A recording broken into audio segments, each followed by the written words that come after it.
Hi friends and followers, ఎలా ఉన్నారు? మనమంతా సంతోషంగా ఆరోగ్యంగా ఉండాలని, ఆ శంకు చక్రధరుని చల్లని చూపులు మన అందరిపైన ఉండాలని, మనం చేసే ప్రతి పనిలోనూ ఆ సాయినాథుడి కరుణా కటాక్షాలు, దివ్యానుగ్రహం మనకు ఎల్లప్పుడూ తోడుగా ఉండాలని మీ అందరి తరపున నేను కూడా బాబా గారిని కోరుకుంటున్నాను. ఫ్రెండ్స్, మన ఛానల్ ఎవరైనా ఫస్ట్ టైం చూస్తుంటే సబ్స్క్రైబ్ చేసుకొని ఒక లైక్ ఇవ్వండి. దానివలన మన సాయినాథుడి వీడియోస్ సమస్యల్లో ఉన్న మరికొంతమంది సాయి బంధువులకు చేరతాయి.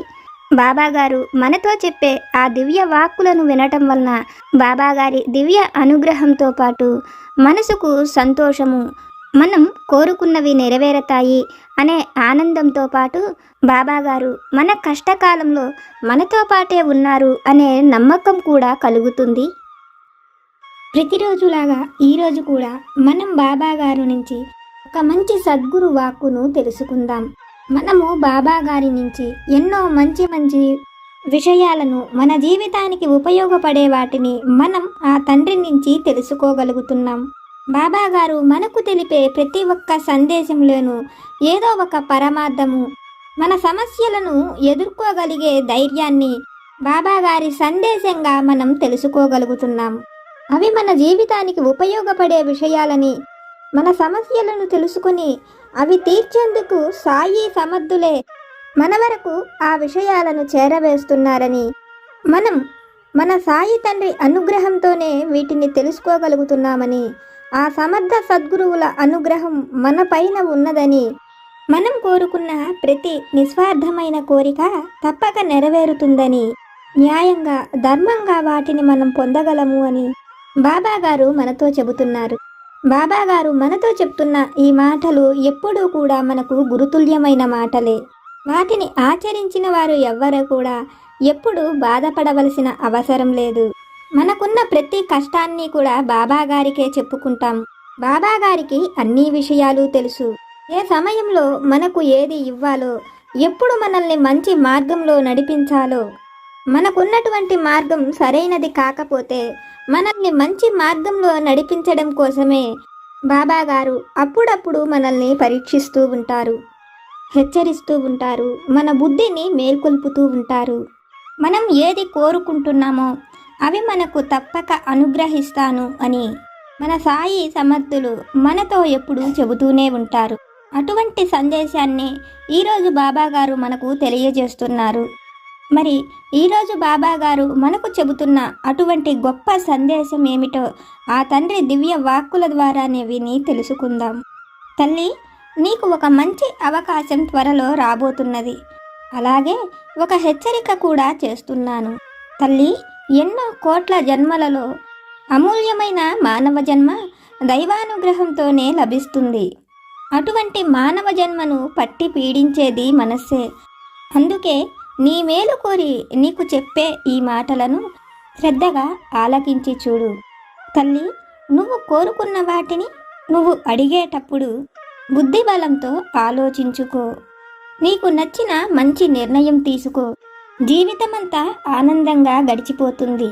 తల్లి, నీకు ఎదురయ్యే ఏ సమస్య గురించి ఆలోచించకు. బాధ్యతను నాకు అప్పగించు. నీకు ఎలాంటి సంతోషం కావాలో అది నేనే నీకు వరంగా అనుగ్రహిస్తాను. ఇంకొక ముఖ్య విషయం, తల్లి, జాగ్రత్తగా ఆలోచించుకో.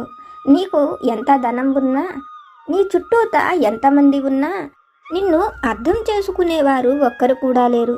నీకు సంతోషం అనేదే లేదు. ఈ విషయాన్ని జాగ్రత్తగా పరిశీలించుకో. అలాగే స్వేచ్ఛ కూడా నీ జీవితంలో లేదు. ఎందుకంటే నీ మానవ జన్మకు ఏది అవసరమో వాటిని వెతుక్కుంటూ నీ మనస్సు దూరంగా వెళ్ళిపోతున్నది. నీ హృదయం లేని చోట నీకు సంతోషం ఎలా ఉంటుంది? నీ మనస్సు కుదురుగా ఉండని చోట నీకు ఆనందం ఎలా లభిస్తుంది? నీ మానవ జన్మకు సార్థకతను చేకూర్చే వాటిని నువ్వు ఎలా పొందాలో నేను నీకు తెలియజేస్తాను. శ్రద్ధగా విను తల్లి అని ఈరోజు బాబాగారు ఒక చక్కని సందేశాన్ని మనకు అనుగ్రహిస్తున్నారు. వీడియోని ఎక్కడా స్కిప్ చేయకుండా చూడండి. బాబాగారు మనల్ని అనుగ్రహించి చెప్పిన ఈ మాటలలోని పరమార్థాన్ని, సత్యాన్ని ఒక చక్కని కథ రూపంలో మన సాయి తండ్రి దివ్య వాక్కుల ద్వారానే విని తెలుసుకుందాం. పూర్వం విశాలపురం అనే గ్రామంలో కేశవనాభుడు అనే జమీందారి ఉండేవాడు. అతనికి జయచంద్రుడు అనే కొడుకు ఉండేవాడు. జయచంద్రుణ్ణి తండ్రి ఎంతో గారాబంగా పెంచుతాడు. జమీందారులు అవ్వడంతో వాళ్లకు ఆస్తిపాస్తులకు కదవ లేకుండా ఎంతో సంతోషంగా జీవిస్తుంటారు. ఒకరోజు జయచంద్రుడి దగ్గర పనిచేసే నౌకరు చాలా ఆలస్యంగా పనిలోకి వస్తాడు. అతను అలా ఎందుకు ఆలస్యంగా వచ్చాడో జయచంద్రుడు ఏమీ అడగడు. అయితే వీరయ్య మాత్రం జమీందారి అడగటం లేదు కదా అని వారం రోజుల పాటు ఆలస్యంగానే వస్తాడు. ఒకరోజు జయచంద్రుడు అతడిని పిలిచి, నువ్వు రోజు రావలసిన దానికన్నా కూడా ఎందుకు ఆలస్యంగా వస్తున్నావని చెప్తాడు. అందుకు ఆ పనివాడు తను ఒక స్త్రీని చూడడానికి వెళ్ళానని, అయితే ఆమెను కొంచెం కూడా చూడలేకపోయానని, కానీ తను చాలా అందంగా ఉంటుందని, ఆమెను దూరం నుంచి చూసైనా సంతోషించాలనుకుంటుంటే ఆ అవకాశం తనకు దొరకటం లేదని పనివాడు చెప్తాడు.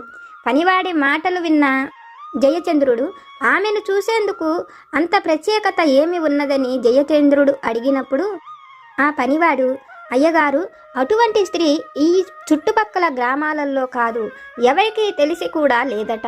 ఆమె చూసేందుకు దేవలోకం నుంచి దిగి వచ్చిన కన్యలా ఉంటుందని అందరూ చెప్పుకుంటున్నారు. అందుకనే ఆమెను చూడాలని అనుకుంటున్నానని చెప్తాడు.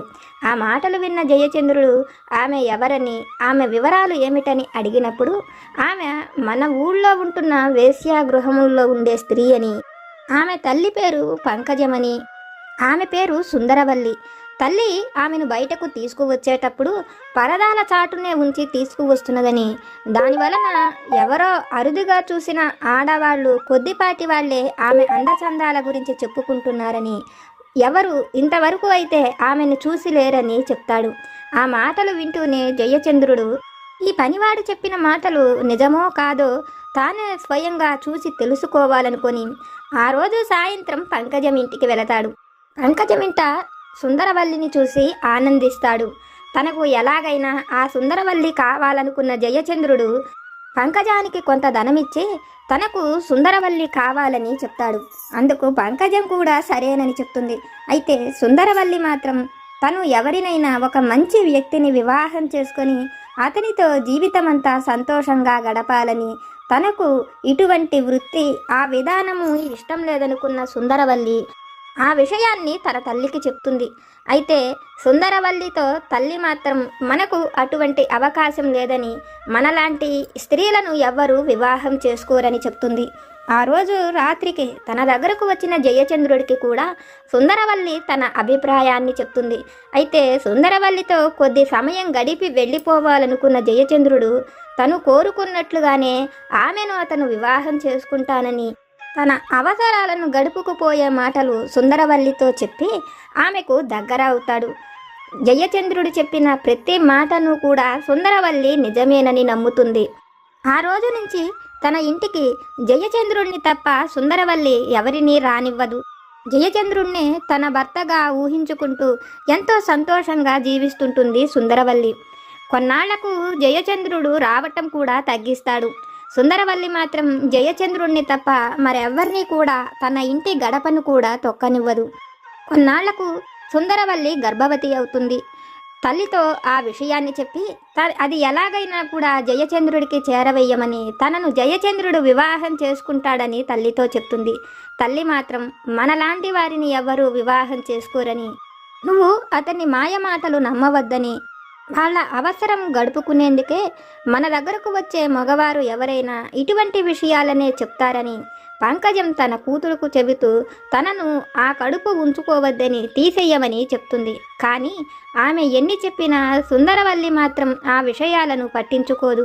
అతడు వచ్చి ఆమెను వివాహం చేసుకుంటాడనే నమ్మకంతోనే ఎదురు చూస్తుంటుంది. సుందరవల్లికి 6వ నెల వస్తుంటుంది. తనకు జయచంద్రుణ్ణి చూడాలని, తను కడుపుతో ఉన్న విషయాన్ని అతనికి తెలియజేయాలని సుందరవల్లి ఎంతగానో ఆశపడుతుంటుంది. అయితే జయచంద్రుడు మాత్రం ఒక జమీందారీ వంశానికి చెందిన ఒక మంచి అమ్మాయిని చూసి వివాహం చేసుకుంటాడు. ఆ విషయం తల్లి ద్వారా తెలుసుకున్న సుందరవల్లి ఎంతగానో బాధపడుతూ, అతను నన్ను వివాహం చేసుకుంటానని మాట ఇచ్చాడు కదా, ఒకవేళ తన కుటుంబీకులు ఈ విషయంలో ఒప్పుకొని ఉండరని తను ఎలా ఉన్నా సంతోషంగా ఉండాలని సుందరవల్లి కోరుకుంటుంది. అయితే ఇల్లు జరగటం కష్టంగా ఉందని పంకజం మాత్రం తనకు బిడ్డ పుట్టిన తరువాత మళ్ళీ ఎలాగైనా నచ్చచెప్పి కూతుర్ని ఆ వృత్తిలోకి దింపాలని ఎంతగానో ఆలోచిస్తుంటుంది. సుందరవల్లి మాత్రం తాను కూడా ఆ వృత్తిలో ఉండకూడదని, తనకు పుట్టబోయే బిడ్డ మగబిడ్డ అయితే అతను ఆ వృత్తిలో ఉండవలసిన అవసరం లేదని, మగబిడ్డే పుట్టాలని కోరుకుంటూ ఉంటుంది. కానీ సుందరవల్లికి మాత్రం ఒక అందమైన ఆడపిల్ల పుడుతుంది. అది చూసిన పంకజం ఎంతో సంతోషిస్తుంది. తనకు తన కూతురు కంటే కూడా ఎంతో అందమైన ఆడపిల్ల పుట్టిందని, ఆ బిడ్డను కూడా ఈ వృత్తిలోకి దింపాలని కోరుకుంటూ ఉంటుంది. తల్లి మాటలు విన్న సుందరవల్లి ఎంతగానో బాధపడుతూ తనలాగా తన కూతురు పెరగకుండా ఏదైనా తనకు సహాయం చెయ్యమని ప్రతినిత్యము దైవాన్ని దేవాలయానికి వెళ్ళి కోరుకుంటూ ఉంటుంది. ఒకరోజు పంకజం ఇంటికి చీరలు అమ్మే వ్యక్తి వస్తాడు. అతని దగ్గర ఏవైనా మంచి చీరలు తీసుకొని సుందరవల్లికి కట్టడం వలన ఆమె అందచందాలకు గొప్పింటి వారు వస్తారని ఆలోచించిన పంకజం ఆ చీరల వాడిని పిలిచి అతని దగ్గర చీరలు కొంటుంటుంది. అయితే చీరలు అమ్మడానికి తన కొడుకే మారువేషంలో వచ్చాడని పంకజవల్లికి తెలియదు. తల్లి చేసే పనులు అతనికి నచ్చక తన చెల్లిని ఆ వృత్తిలోకి దింపద్దని ఎన్నిసార్లు తల్లితో చెప్పినా తల్లి వినిపించుకోదు. దాంతో అతను ఇంటిని వదిలేసి దూరంగా వెళ్ళిపోయాడు. అయితే అతను తిరిగి వచ్చాడని తెలిస్తే పంకజవల్లి ఒప్పుకోదు. కాబట్టి అతను మారువేషంలో వచ్చి తల్లి దగ్గర చెల్లి పడుతున్న ఇబ్బందులను చూసిన అతను ఎలాగైనా ఆమెను కాపాడాలనుకొని అతను మారువేషంలో వచ్చిన సంగతి చెల్లితో చెప్తాడు. అయితే చెల్లెలు మాత్రం తల్లిని వదిలిపెట్టి రాలేనని, కానీ తాను ఆ వృత్తి చెయ్యనని, అలాగే తన బిడ్డ తన దగ్గర ఉండటం కూడా తనకు మంచిది కాదని, ఆ బిడ్డ ఈ వాతావరణంలోనే అసలు పెరగకూడదని తన బిడ్డను తీసుకువెళ్ళి జాగ్రత్తగా పెంచమని అన్నను అడుగుతుంది. అందుకు అన్న తను చెప్పినట్లుగానే చేస్తానని, రాత్రివేళ తను వచ్చి సుందరవల్లి దగ్గర నుంచి ఆ బిడ్డను తీసుకువెళతానని చెప్పి అక్కడి నుంచి వెళ్ళిపోతాడు. ఈ విషయాలు ఏవీ తెలియని పంకజం సుందరవల్లి దగ్గరికి ఇక ఆ జమీందారు రాడని, ఎలాగైనా సుందరవల్లిని ఈ వృత్తిలోకి దింపాలి అనే ఆలోచనతోనే నిద్రపోతుంది. తల్లి నిద్రపోయిందని తెలుసుకున్న సుందరవల్లి తన బిడ్డను దొంగచాటుగా దొడ్డివైపుకు తీసుకువెళ్ళి అక్కడ ఎదురు చూస్తున్న తన అన్న రాఘవులకు ఇచ్చి పంపించేస్తుంది. మరుసటి రోజు పొద్దున్నే తన బిడ్డ లేదని, ఎవరో ఎత్తుకుపోయారని సుందరవల్లి ఎంతగానో బాధను నటిస్తుంది.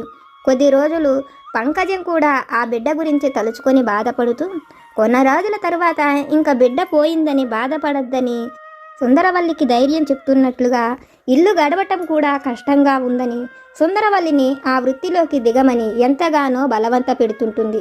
ఒకరోజు సుందరవల్లి దేవాలయానికి వెళ్ళి వస్తున్న సమయంలో తనకు ఎదురుగా ఒక సాధువు రావడం కనపడుతుంది. అతడిని చూసిన సుందరవల్లి అతని దగ్గరకు వెళ్ళి తన పరిస్థితినంతటినీ చెప్పి తాను మాత్రం ఆ వృత్తిలోకి దిగదలుచుకోవటం లేదని చెప్తుంది. అందుకు ఆ సాధువు సుందరవల్లితో, తల్లి, నువ్వు అడుగుతున్నట్లుగా జీవించటం ఇప్పుడు నీకు కష్టం, కానీ నువ్వు సన్యాసి దీక్షను తీసుకుంటే నువ్వు కోరుకుంటున్నట్లు ఆ జమీందారితో సంతోషంగా గడపలేకపోయినా ఏ తప్పు చెయ్యకుండా జీవితమంతా మనశ్శాంతిగా ప్రశాంతంగా బతకగలవని సుందరవల్లితో చెప్తాడు. జమీందారి మాటలు విన్న సుందరవల్లి కూడా అతను చెప్పినట్లుగానే సన్యాసి దీక్షను తీసుకుంటుంది.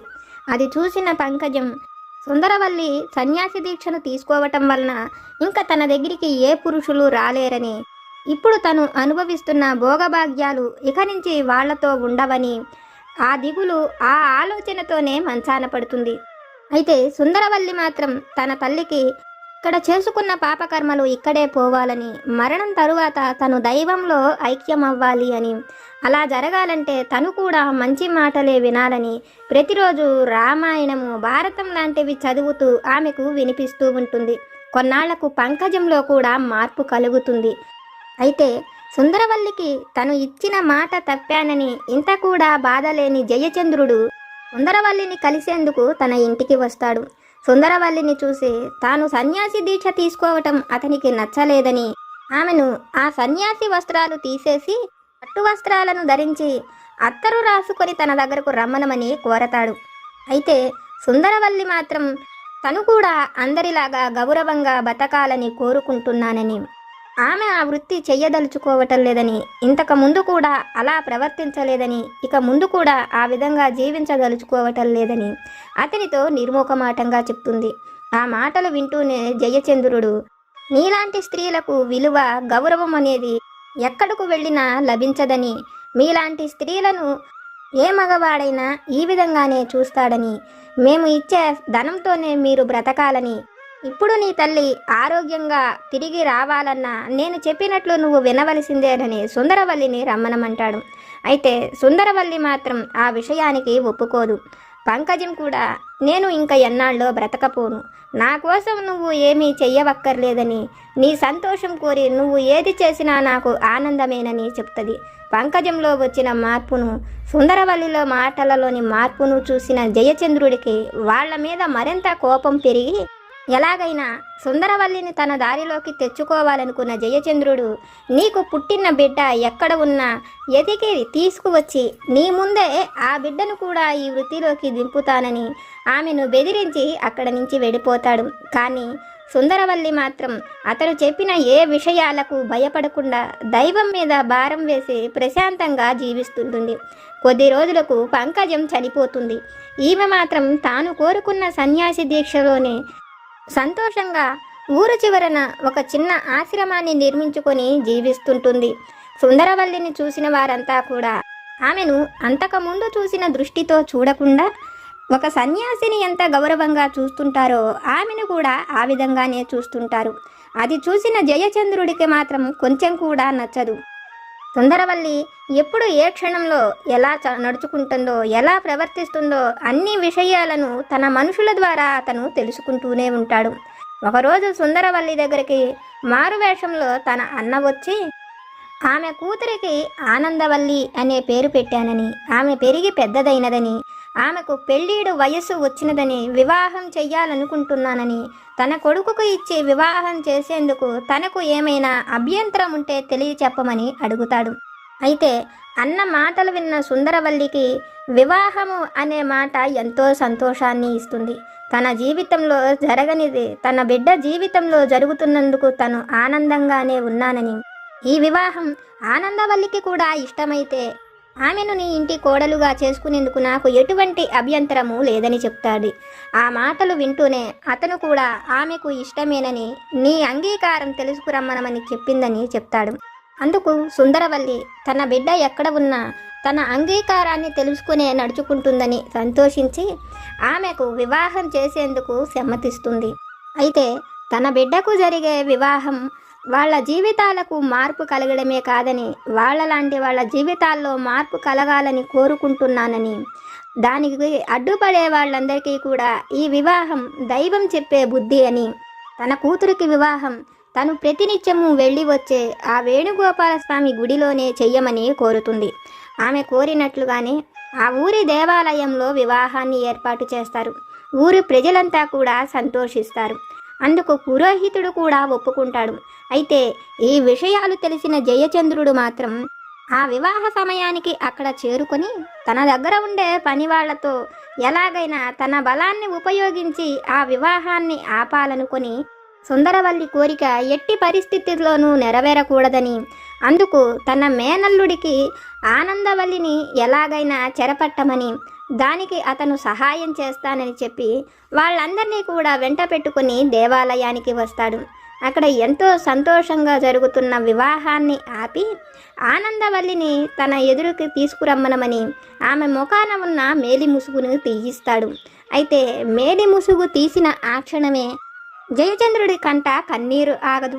అతని అండబలంతో ఎక్కడ ఆ వివాహాన్ని చెడకొడతాడో, తన బిడ్డ జీవితం నాశనం చేస్తాడో అని బాధపడుతున్న సుందరవల్లి అతడిని ఎందుకు ఏడుస్తున్నాడో ఆమెకి కొంచెం కూడా అర్థం కాదు. అది చూసిన ఊరు ప్రజలు, గ్రామ పెద్దలు అందరూ కూడా ఆశ్చర్యపోతుంటారు. ఎందుకంటే సుందరవల్లి కూతురు అచ్చము ఆ జమీందారి తల్లి ఎలా ఉన్నదో ఆ విధంగానే ఉంటుంది. తన చిన్నతనంలోనే చనిపోయిన తన తల్లి ఫోటోలో ఉన్న ఆ ప్రతిరూపమే తన ముందు నిలబడ్డట్టు జయచంద్రుడికి కనిపిస్తుంది. తాను చేసిన తప్పేంటో జయచంద్రుడికి అర్థమయ్యి అందరి ముందు ఆనందవల్లి తన బిడ్డేనని, సుందరవల్లి తన వలనే ఆ బిడ్డను కన్నదని జయచంద్రుడు ఒప్పుకొని ఆ బిడ్డకు ఎంతో అంగరంగ వైభవంగా వివాహాన్ని జరిపిస్తాడు. ఇది అంతా చూస్తున్న సుందరవల్లికి తన జీవితంలో తను కోరుకున్న మార్పు దైవం ఈ విధంగా అనుగ్రహించాడని, అందుకోసమే దైవం ఆనందవల్లికి జయచంద్రుడి తల్లి రూపాన్ని ఇచ్చాడని, తనకు దైవం ఈ విధంగా సహాయపడ్డాడని, మనం మంచి మనస్సుతో ఏది కోరుకుంటామో అది జరిగేందుకు దైవం మనకు తప్పక సహాయపడతాడని సుందరవల్లికి అర్థమవుతుంది. తల్లి, ఇది విన్న నీకు నేనేమి చెప్పాలనుకుంటున్నానో అర్థమైంది కదా. నువ్వు కోరుకునే మార్పు నీకు సంతోషాన్ని, ఆనందాన్ని ఇస్తుంది. పవిత్రమైన హృదయంతో నువ్వు కోరుకున్నది ఏదైనా నీ జీవితంలో తప్పక జరుగుతుంది. అది నువ్వు కోరుకున్న ఉద్యోగమైనా, నువ్వు ఇష్టపడిన వ్యక్తితో నీ వివాహమైన, నీ భర్తతో సంతోషకరమైన జీవితమైనా, తల్లి నువ్వు కోరుకున్న బిడ్డలనైనా సంతోషంగా నువ్వు పొందగలవు. బిడ్డ, నీ తండ్రి చెప్పే ఈ మాటలపైన నమ్మకముంచు. నీ జీవితమంతా కూడా నువ్వు కోరుకునే ఆనందాన్ని, సంతోషాన్ని పొందగలవు అని మన సాయి సమర్థులు ఒక చక్కని సందేశాన్ని మనకు అనుగ్రహించారు. ఫ్రెండ్స్, బాబాగారు మనల్ని అనుగ్రహించి చెప్పిన ఈ దివ్య వాక్కులను విన్నారు కదా. బాబాగారి దివ్య సందేశం ద్వారా మనం తెలుసుకున్న ఈ విషయాలు కనుక మీకు నచ్చితే లైక్ చేయండి, షేర్ చేయండి. మీకేమైనా సమస్యలు కనుక ఉంటే వాటిని కామెంట్ సెక్షన్లో పెట్టండి. నేను పూజ చేసుకునేటప్పుడు మనందరి సమస్యలు తీరాలని, మన అందరి కోరికలు నెరవేరాలని మీ అందరి తరపున నేను కూడా బాబాగారిని కోరుకుంటాను. నాకు తెలిసిన పరిష్కారాలను కూడా చెప్తాను. జై సమర్థ సద్గురు సాయినాథ్ మహారాజ్ की जय।